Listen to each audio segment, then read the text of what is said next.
Good morning. We are here at UFM Community Learning Center in Manhattan, Kansas, discussing distributed generation today. This building, the UFM Community Center, was one of the first buildings where solar panels were installed in Kansas. So there's 15 solar panels on the roof, right, Yes. Bill? So really exciting. My name is Olga Khakova. I'm a Program Director for Climate and Energy Project. And with me here in the room, we have Bill Dorsett, who leads the Flint Hills Renewable Energy and Efficiency Cooperative. We also have Dan Swenson, who's a mechanical engineer, retired from K-State. Now Dan works at the company that he co-founded, Thunderhead Engineers, and then Thunderhead Engineering, excuse me. And we also have Forrest Chumley, molecular biologist with 37 years of history of conducting research in food, energy, and environment. So quite the panel today. So if you have been following our videos and social media posts, you know that we have been discussing distributed generation in the last couple of months. So let's start off with just quickly reviewing what distributed generation is. It's a concept where customers can self-produce electricity and in order to reduce their monthly bills. To give you some examples, small wind or rooftop solar panels are two examples of distributed generation. So why is distributed generation a hot topic right now? Kansas has some great renewable energy and energy efficiency potential, and the Kansas Corporation Commission makes policies that impact future energy development. KCC, Kansas Corporation Commission, is currently reviewing different rate designs that will impact distributed generation through an investigative docket. So today we will discuss why this docket is really important, what current and future distributed generation customers think about it, and how you can engage in this really important conversation. But before we dive into the docket details, Bill, why don't you tell us a little bit about the fantastic work that the Flint Hills Renewable Energy and Efficiency Cooperative has been doing in Kansas? Olga, we are a cooperative, and we formed really just to stimulate renewable energy in the Flint Hills in this region of Kansas.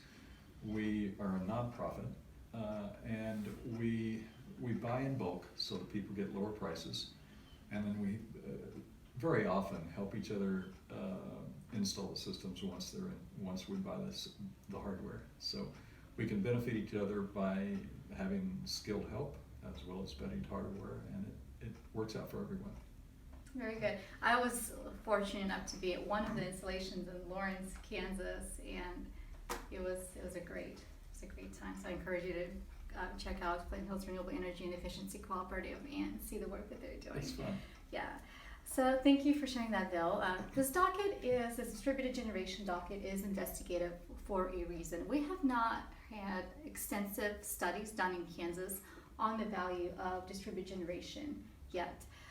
So Bill, why do you think it's so important to carefully study this really young emerging industry that only comprises right now in Kansas less than 700 distributed generation systems is what we have, which is about 0.1% of all customers, so it's a really small number.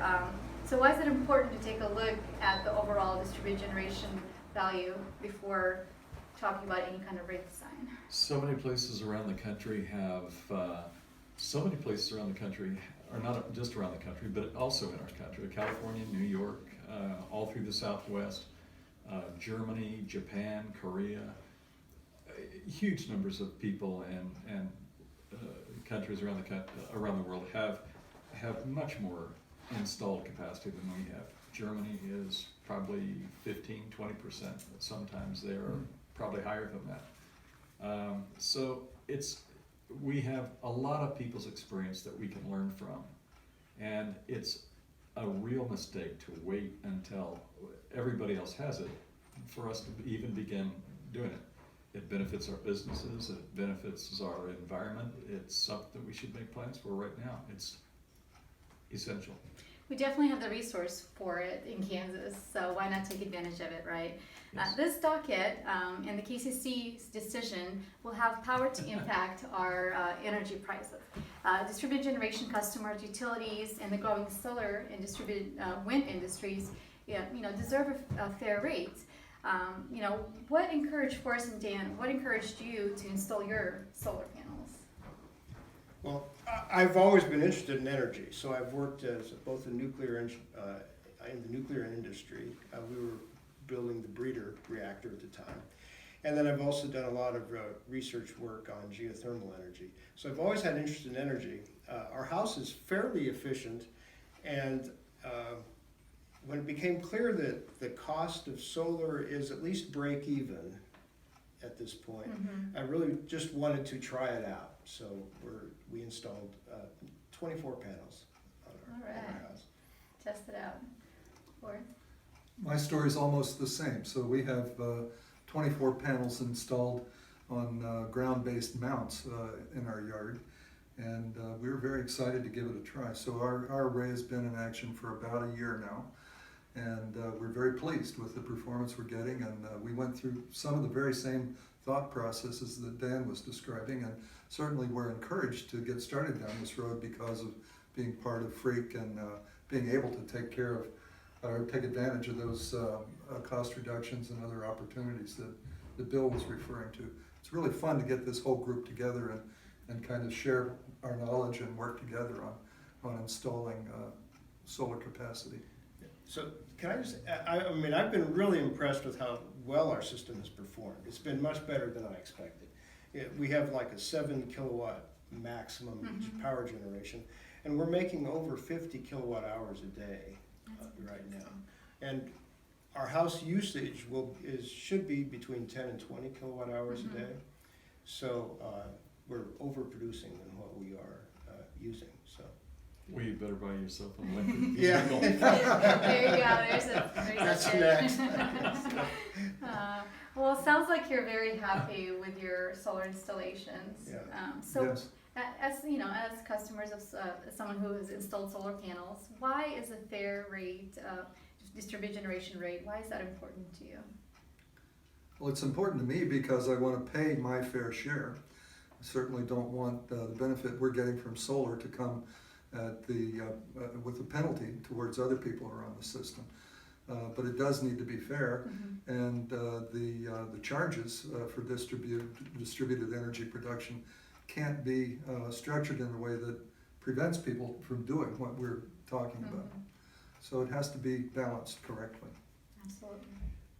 I would agree with Forrest there. So it needs to be a fair system, but as a society, I actually would like us to see commit to this kind of technology. After seeing how well it works, it's just almost magical. You go out and look at it, and the sun's shining down, and this electricity's coming out, and you don't hear a thing. There's nothing moving. It's just amazing. Right. And so I really have become convinced, especially after working on other energy systems, that solar is the real future that we should be focusing on. Absolutely. And Kansas has such a great resource here. Yeah. So we have a very high number of sunny days per year, and it's a shame that we have only 0.1% of our power coming from this resource when other countries have as high as 20%, I think you said. Yes. Well, in Hawaii, it's up to 14% of the households in Hawaii have solar at this point. So it's every other place has a higher saturation than we have. 1/10 of 1%, that's a very small number. And I think that one of the things that people don't recognize, and I think it's really important, is the fact that not only do the utility companies have to generate the power, but they have to distribute it. They have to deliver it for people to use it. And so in people generating rooftop solar, it's being used at the point that it's being generated. And solar energy very closely matches the needs of peak load power during summertime, especially when the utilities have to design the whole distribution infrastructure. So if they can design their systems closer to base load, then it saves everybody. Absolutely. So peak load is real important. It's something that even utility scale solar can't provide. So, we heard from both of you who already have solar panels. Bill, tell me about what you're hearing from people who are considering installing solar and who are, how are they feeling about this docket? Olga, I think that the people that I've got a number of people who've responded to me and said, well, we have to wait. And we tell people up front, we say, there's a possibility of a solar tariff coming up, and so you may be charged more for your power or for being able to connect to the power lines. And we've had a number of people, especially in West Ark Territory, who are waiting until that decision is made by the Kansas Corporation Commission. So I'm glad that we don't have employees that we're paying all the time that we're waiting. I feel sorry for people like King Solar and Cromwell Energy who have this sword hanging over them, not knowing and not being able to be, just right up front with their customers, because it's something that uncertainty is the enemy of most business. Yeah, and certainly makes it challenging to plan out as a business and as a ratepayer, as someone who's looking into a solar system. We talked about this a little bit earlier. Kansas has top 5 solar potential in the nation, and we've really barely tapped into that abundant resource that we have. This docket, as we discussed earlier, has implications to significantly impact future of distributed generation of solar or small wind. This is a question for everyone. We know that how we consume and how we utilize energy is changing. Do you think that, when we plan and we think about energy future, should solar be considered, in that overall planning? Dan, Forrest? Well, of course you need to plan for it. And as an engineer, I find it very challenging to start to think about the different storage options. Of course, my power production peaks from around noon till 4 o'clock in the afternoon. And so how you store it, how you would manage such a system. But I just see so much potential to have a very clean energy production system that is quite cost effective, because costs will go down as we develop this. Yeah, I'm sure that's true. And ways of capturing that solar energy and turning it into electricity are going to continue to evolve.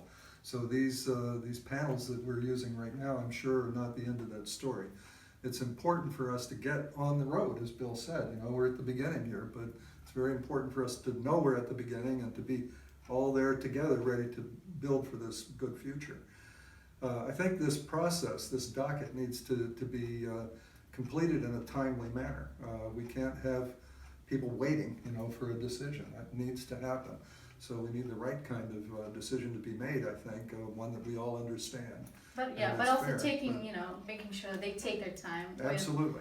So work needs to get done, and done in a timely way. Absolutely.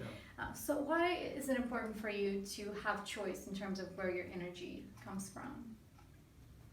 One of the unique things about rooftop solar in particular, and solar in general, is that it falls on your roof and mine. It's one of the uniquely democratic energy sources. It's one of the sources. It's not like nuclear or coal or any other petroleum. Everybody has access to it. If somewhere on your property, somewhere in every county of Kansas, there are jobs available. And the technology has made it simple enough that any electrician's shop can install solar. It would provide jobs in every county of the state. It's distributed just like the highway program. It's the darling of every budget process, because it provides employment everywhere. So I think people need to have choice because it gets them more aware of how power is being generated and what the benefits or consequences are of different options. I think we're going to have better decision making in the future at every level if more people are engaged and have more awareness and more opportunities to make decisions that affect them. So I think it's a very important thing. I completely agree with you. I think this is why we're here today, is trying to get more engagement, more people thinking about, where's my energy coming from, Right. where do I want it to come from in the future, and how do I participate in that conversation? I've heard people say that in the past our energy models have involved just polluting the atmosphere without any awareness of that. We need to move to a future where people are aware of that and are doing things. And we've definitely made Deal some with it. progress in those Yeah. areas, but there we still Yeah. have opportunities and Absolutely. ways Yeah. to continue improving. Yeah. So I very much appreciate your, your insight and your thoughts. Even though today we concentrated on the customers who have solar panels, this docket, or thinking about solar panels, this docket would affect everyone, all the ratepayers, the ones that have them, the ones that are considering solar panels or small distributed wind, and the existing customers. So the issue is, what cost impacts, if any, do distributed generation customers, have on the DG customers, and if there's a net cost or benefit, and what it is, so that we can design a fair rate to all the stakeholders involved, and something to consider, for people who are out there thinking about solar in the future. Am I going to be charged a fair rate? I do want to make sure that I know that the deadline for the public comments has already passed, but I strongly want to encourage all of you to submit letters to the editor. If you're not sure on how to write one, or don't really know where to start, Climate Energy Project website, we will have some resources on there to help you out and to provide some information on how to write a letter to the editor. And you would address it, and you would mention, this docket, as Kansas Corporation Commission is right now in the middle of making this decision. All consequences of a new rate design must be considered, and and this is why we were talking about this today, to just figure out what kind of value and what kind of cost distributed generation provides. Thank you so much for watching. We hope you'll follow us on our social media at CEP Program on Twitter and Facebook. Make sure to visit our website. We'll have some updates and resources. We want to encourage you to get on our email list. That way you can get important updates such as distributed generation and other energy-related topics in Kansas.